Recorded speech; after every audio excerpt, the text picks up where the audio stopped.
Fear is nothing to laugh at or take lightly. It has kept powerful people from great accomplishments. It has stopped armies in their tracks, and it'll try to stop you too if you let it. But we have something greater than fear. We have God. That knowledge should keep us from being defeated by fear, but sadly, often it doesn't. Even though we are Christians, we still give in to fear all the time. And our surrender to fear shows that we don't really understand the power of our God. Psalm 46 verse 1-3 says, God is our refuge and strength, a helper who is always found in times of trouble. Therefore we will not be afraid. Though the earth trembles and the mountains topple into the depths of the seas, though its water roars and foams, and the mountains quake with its turmoil. Today's passage from Psalm 46 gives us a dramatic picture of faith destroying fear. The psalmist says that because God is his help, he will not fear, not even if the earth gives way and the mountains fall into the sea.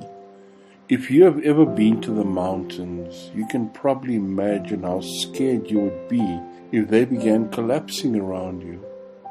But the psalmist isn't saying the collapse of mountains isn't scary. He's saying his faith is stronger than his fear. Now Paul tells us in 2 Corinthians chapter 4 verse 7-9, Now we have this treasure in clay jars, so that this extraordinary power may be from God and not from us. We are afflicted in every way but not crushed. We are perplexed but not in despair. We are persecuted but not abandoned. We are struck down but not destroyed.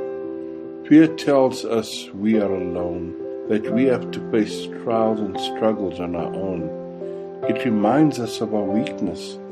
It points us to our own failures. But faith points us to God. It reassures us we are never alone. God is always on our side. And faith shows us our weakness is just an opportunity to showcase God's strength. Life is full of problems and joy. We don't have to be afraid. We have a God who has overcome the world. 2 Timothy chapter 1 verse 7 says, For God has not given us a spirit of fear, but one of power, love, and sound judgment.